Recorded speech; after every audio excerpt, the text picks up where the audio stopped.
Bem-vindos a mais um História na Telinha. Hoje eu tô aqui para falar com vocês dos governos Lula. Eu já falei na última aula dos governos FHC, agora eu vou falar dos governos Lula. Por que dos governos, né? Mais uma vez, a gente tem um presidente reeleito aí. Mas antes de eu falar da reeleição dele, eu preciso falar como ele chegou até o poder, né, galerinha? Então, né, vamos lembrar de algumas coisas aí que aconteceram no governo FHC, que fizeram o FHC, ó, ir ladeira abaixo e trazer o Lula ladeira acima, né? Enfim, algumas coisas que estavam acontecendo. A gente teve alta de novo na inflação, a gente teve desvalorização do real, a gente teve estagnação da economia. Então, todos esses problemas aí fizeram, né, o FHC, o partido do FHC, ter problemas nas eleições, assim, não ficou um partido muito bem quisto. E, por outro lado, esses problemas todos, elevancaram, né?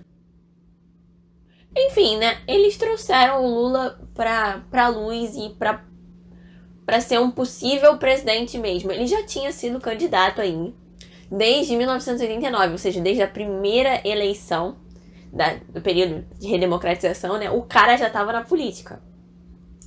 E todas as vezes ele ficou em segundo lugar. E mesmo assim o cara não desistiu, né, gente? Mas também não significa que ele manteve aí o mesmo discurso. Qual foi uma das principais questões aí pro Lula ter sido eleito? Porque todo mundo sabe que ele já foi eleito, né, gente? Se eu tô falando do governo dele, ele foi eleito. Uma das coisas que o Lula e o PT fizeram foi a suavização do seu discurso e, obviamente, dar uma mudadinha na cara, né? O Lula, que era acostumado, a galera que estava acostumada a ver o cara de barba, tirou a barba. Ele suavizou o discurso dele, que por muita gente, né, muitos críticos falavam que era um discurso muito radical. Ele também buscou fazer alianças para além da galera da esquerda. Então ele cria alianças com diferentes vertentes. E o PT fez basicamente a mesma coisa. Só que o Lula, obviamente, né, virou pra galera do PT e falou: olha, vocês querem que eu concorra à presidência pra vocês. Pra eu concorrer à presidência, eu quero isso aqui. Eu quero essa ampla aliança aí de diversos partidos de direita e esquerda. Eu quero isso pra mim. Porque isso vai ajudar com certeza o meu governo e vai ajudar a gente chegar onde a gente quer, que é a presidência da República. Bom, outra coisa aí, né, que ajudou muito o Lula. Ele escolheu como vice o José de Alencar. Quem era o José de Alencar? Ele era um famoso empresário têxtil. Então, quando a galera lá de fora, a galera aí mais abastada, falava: isso aqui vai virar Venezuela, isso aqui vai virar ditadura do proletariado. E a galera lá de fora também ficava um pouco receiosa de investir dinheiro aqui, principalmente sabendo que a gente estava dando uma guinada para a esquerda. Quando eles chamam um empresário têxtil, um empresário, alguém muito mais voltado para essa área de comércio do que ele, que era um metalúrgico, ele tenta dizer pra galera assim: bom, galerinha, então, tô tentando acalmar os nervos de vocês aqui, porque, né, eu tô mostrando pra vocês aqui que eu tô com uma ampla base aqui de apoio, são muitas alianças partidárias que temos. Tô chamando um cara aí dos negócios para ser meu vice. Então vocês podem acalmar a bundinha de vocês, que eu não vou fazer disso aqui uma Venezuela. Bom, né? Outra coisa que fez, né, que chamou a atenção aí da galera pro Lula foi a trajetória pessoal dele. O cara era um migrante nordestino. Ou seja, ele veio do Nordeste, ele foi morar em São Paulo. Em São Paulo, ele trabalhou em diversas indústrias. Fez curso no Senai e acabou virando metalúrgico, né? Cara, e o cara virou líder sindical já quando se estabeleceu em indústrias. Ele tá na luta ali por direitos desde sempre. E é um cara da massa. Não é um cara que veio de classes abastadas como a maioria dos políticos estavam vindo. O cara veio de baixo. E tá tentando concorrer à presidência desde 1989.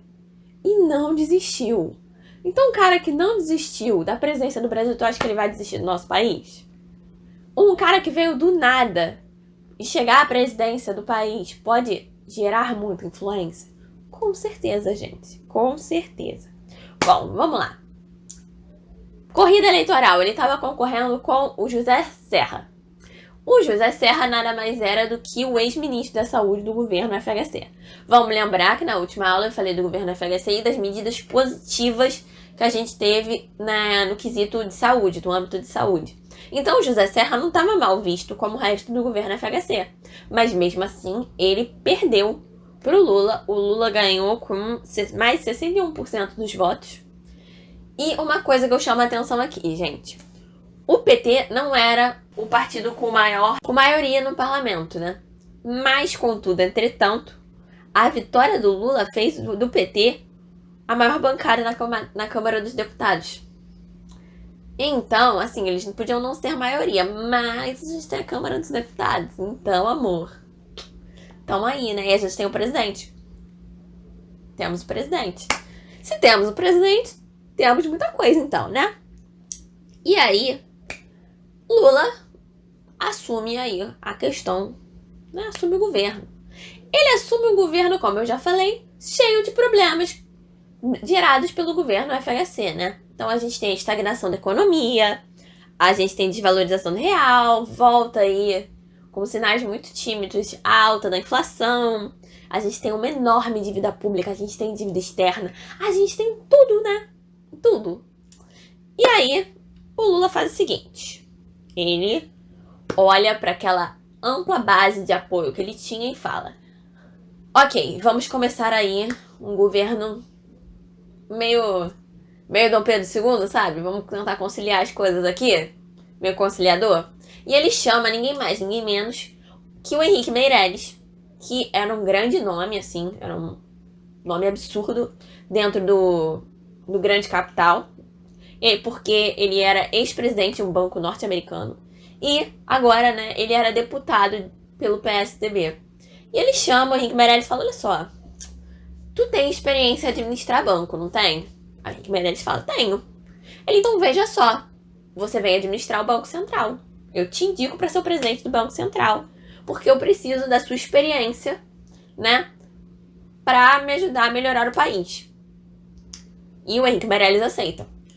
Então nós temos Henrique Meirelles como presidente do Banco Central e o Antônio Palocci como ministro da Fazenda.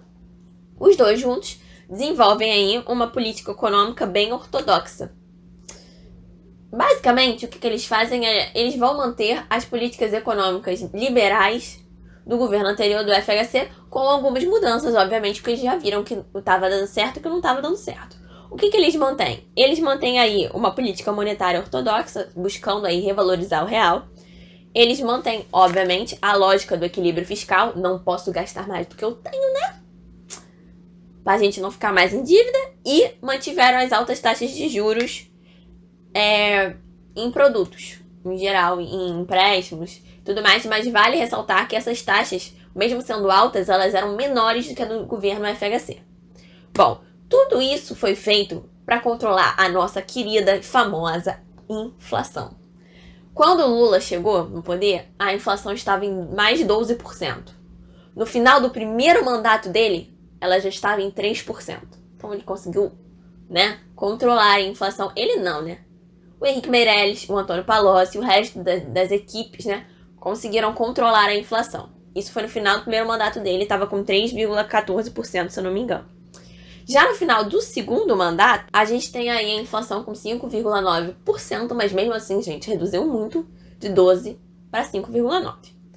Enfim, para além disso, né, para melhorar e tentar timidamente desenvolver a nossa economia, ele promoveu incentivos à exportação.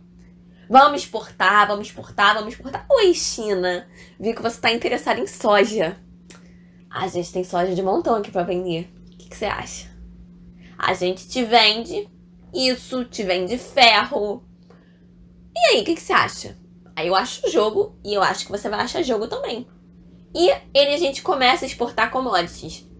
Então a gente vende muita matéria-prima, vende muito alimento. A China é a nossa maior compradora de soja. Então a gente busca fazer negócios para além da Europa e dos Estados Unidos para movimentar a nossa economia, e isso gera aí um superávit na nossa balança comercial brasileira. O que permitiu aí o aumento de reserva de dólares adquiridos pelo Banco Central e o retorno gradual, finalmente, aí, né, do desenvolvimento econômico brasileiro. Com esse superávit, né, o Lula pega e fala: esse superávit eu posso lançar na dívida interna ou lançar na dívida externa. Mas na dívida externa a gente tem o FMI interferindo a beça aqui na gente, né? Essa daqui tem os juros maior, que é a dívida interna. Mas essa daqui pode nos ajudar lá fora. Tipo, podemos ficar com uma boa imagem. Vou pagar o FMI. E vamos de pagar o FMI adiantado pelo superávit que a gente conseguiu com os commodities. Bom, pagamos o FMI. O Lula chega lá todo pomposo e fala: sabe aquela dívida que você falou que eu só podia pagar daqui a um tempo? Eu vou pagar agora aqui, ó, à vista. E aí? Qual vai ser? Aí o FMI fica: o carinha é ousado. Gostei dele. Tá bom, aceitamos aqui seu dinheiro. Você tá aqui com bastante prestígio, bastante credibilidade. Você, o Brasil, né? Aqui no nosso cenário mundial. E, ficamos muito bem, né? Não. Obviamente, os críticos do governo voltam a ressaltar que o Lula trocou uma dívida pela outra. Ele, podendo melhorar a dívida interna, que tinha juros muito mais elevados, ele preferiu pagar a dívida externa com juros que tinham juros menores. Mas tinha outros preços a serem pagos. Como eu já falei, tinha muita interferência no FMI, entrava muito a questão do FMI determinar o tipo de capital que entrava aqui. Então, se era capital de curto prazo, se era capital de médio prazo, de longo prazo. E o Lula teve que fazer essa escolha, né? Ele, junto com os ministros dele, com o Antônio Palocci, com o Henrique Meirelles, que era presidente do Banco Central, eles tiveram que tomar essa decisão. Bom, todo esse superávit, né, o desenvolvimento aí econômico, estamos bem com o FMI, toda essa conjuntura mega favorável e essas mudanças na política econômica, elas permitiram uma redução progressiva da taxa interna de juros, isso mesmo. E permitiu também deslocar as reservas de dinheiro que se destinavam a pagar essa dívida imensa lá de fora para serem investidas nos setores produtivos e em programas sociais, que é a carinha do governo Lula, né? Os programas sociais. E esses programas sociais e investir no setor produtivo ajudou a diminuir gradativamente, ou seja, aos poucos, as taxas de desemprego e aumentou aí a inclusão social, que era uma das propostas do governo Lula. Os críticos desse governo, mais uma vez, apontam aí que houve excesso de contratações, né, de funcionários públicos, teve desvio de recursos do Estado que poderiam ter sido usados em obras públicas, que poderiam ser usados na saúde, na educação, enfim, tem sempre alguém para apontar alguma coisa, entendeu? Ninguém nunca vai agradar todo mundo, mas era o que tínhamos naquele momento. Falei de programas sociais, obviamente vou voltar aqui para falar sobre eles, né? Bom, o governo Lula, a gente teve alguns programas sociais. Alguns programas sociais. Entre eles, a gente teve o Fome Zero e o Bolsa Família. O Bolsa Família se mantém até hoje aí, né? Ajudando milhões e milhões de famílias. Mas vou falar do Fome Zero, porque a gente tinha uma grande faixa, né, da população na extrema pobreza. Ou seja, tinha muita gente passando fome. E o governo Lula, desde o princípio, ou seja, desde os primeiros dias, já lançou aí uma política, né, de combate à fome, com programas sociais, entre eles o Fome Zero, que tinha o objetivo aí de basicamente juntar todos os programas sociais em um programa só. Qual foi esse programa só que eles juntaram para auxiliar as famílias a saírem da zona de pobreza máxima? É o Bolsa Família. No Bolsa Família, a gente tem uma transferência direta de dinheiro para a mão do cidadão, onde o cidadão pode usar esse dinheiro para comprar alimentos, para pagar luz, para pagar gás, para fazer suas compras básicas para que ele possa viver minimamente. O valor é justo? Bom, eu não vou debater isso agora, senão eu vou passar uma hora aqui falando sem parar. Mas enfim, o objetivo do Bolsa Família era exatamente esse. Era ajudar as famílias a saírem dessa extrema pobreza e acabar com a faixa, né, de pobreza extrema, de fome que existia no Brasil. Só que, né, o governo dá por um lado, mas ele quer alguma coisa de volta, né?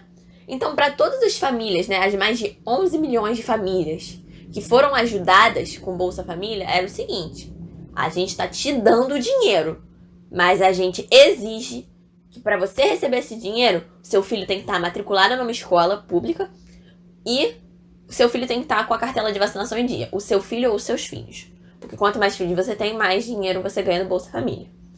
Enfim. Por que ele fez isso? Porque não basta você dar o dinheiro, você tem que fazer as gerações dessa família evoluírem de alguma forma, atingirem melhores empregos. Como é que a gente atinge melhores empregos? Obviamente, dando educação, né, gente? Enfim, o cara ao menos acertou nessa daí. E, obviamente, mais uma vez, a gente teve críticas vindo de uma galerinha aí, né, gente? A oposição considerou essas políticas que eu falei, de dar o dinheiro na mão da galera, uma política muito assistencialista. Falaram, olha, vocês só estão dando dinheiro. Vocês não estão dando emprego para essas pessoas. Realmente, não estamos dando emprego. Não estamos. Mas estamos aí possibilitando a nova geração de não passar pela mesma situação dos pais. É esse nosso objetivo. É garantir que a nova geração tenha mais oportunidades que os pais e não ficar na linha de pobreza que os pais se encontram. Bom, outra crítica feita pelos nossos digníssimos críticos aí de governo foi a burocratização extrema da implantação desse programa. Foi ter que conferir se a criança estava no colégio, quantos filhos tinha, cartela de vacinação e tarará. E tem gente tentando burlar, e tem gente que não precisa do Bolsa Família tentando entrar. Por isso que precisa de uma burocracia imensa. Não deveria precisar tanto se não tivéssemos tanta gente, né, querendo se beneficiar, ficar nas tetas do governo aí, né, como falam. Mas, contudo, entretanto, cara, esse combate à pobreza, esse combate à fome, ele acabou mostrando, né, com esse programa aí, uma enorme eficácia, gente. Muita gente saiu da linha de miséria. E saindo da linha de miséria, você torna aí a ter uma qualidade de vida melhor e, obviamente, você vai se tornar mais simpático à pessoa que te deu isso. Então, por isso, isso alavancou a popularidade do Lula, gente. Ele ficou muito, muito famoso por causa disso, dentro do Brasil e fora. E os programas sociais, esse combate à fome e tudo mais, ficou sendo a cara do governo Lula. Bom, vou falar agora de 3 coisinhas que estão super relacionadas. O processo de reeleição, o mensalão e a popularidade do Lula. Vamos falar do processo de reeleição. Bom, a reeleição foi lá em 2006, porém, contudo, entretanto, em meados de 2005, estoura o escândalo do mensalão. Qual era o escândalo do mensalão que a imprensa, obviamente, entregou, né? Era assim, nós somos o PT, nós somos aqui a maior bancada, mas a gente não é a maioria no parlamento, né? Como eu já falei. Então a gente faz o seguinte, pra gente ter aqui uma base boa pra compor aqui, pra sustentar, né, nossas decisões no Congresso, a gente faz o seguinte, vamos dar um dinheirinho aí mensalmente, pelo Caixa 2, assim, os deputados, para que eles possam, né, entrar aí nessa base de sustentação que a gente quer. Só que, gente, esse escândalo estoura bonito, assim, ó, nas meados de 2005. Em 2005 inteiro só se escuta falar de mensalão. Até hoje, gente, a gente escuta falar um pouco do mensalão. A gente tem o Antônio Palocci aí, né, de exemplo. E isso afetou muito a popularidade do Lula, porque era o partido dele que era a maioria no Congresso, e as diversas críticas que vieram, né? Porque os críticos de tanto direita quanto esquerda falavam que o próprio Lula e o PT tinham um discurso de ética dentro da política, que eles seriam incorruptíveis. Mas vamos falar de gente incorruptível, né, gente? Muito bom na teoria. A gente tá fora do jogo político. Estamos fora completamente.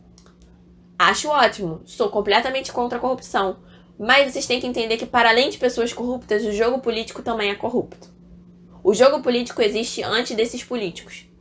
E o Brasil nunca deixou de ter corrupção dentro da sua política. Então, fica aí a reflexão de que o problema pode não ser os jogadores, mas sim o jogo, né, gente? Bom, passado isso, né, tivemos aí a popularidade do Lula. Obviamente, ela ficou mexida. Mas ficou mexida por pouco tempo, porque é o seguinte, a população de mais baixa renda falou, continuamos recebendo dinheiro, saímos da linha da pobreza, meu filho tá se educando, tá suave pra mim. A galera da classe média tava, mas a economia tá fluindo, né? Então, fé. Foi a galera de mais alta renda e mais alta educação que ficou mexida com essa situação, porque obviamente não gostava da ideia de ter o Lula aí no poder, mas, sim, passou super rápido, e nas eleições de 2006 o cara já tava lá despontando como favorito. Despontando como favorito e ganhou de novo com mais de 60% dos votos, tá? Ele ganhou com 60,85% dos votos. E no segundo mandato, obviamente, o Lula chegou e falou assim, programas sociais, né? Vimos aí o efeito, a eficácia desses programas, então vamos investir mais neles. O que ele fez? Ele passou a investir muito mais no Bolsa Família, colocou mais dinheiro no Bolsa Família, no Luz para Todos, que era levar luz elétrica para mais áreas, né? Postes elétricos para mais áreas. E também investiu no programa Universidade para Todos, que é o nosso famoso ProUni.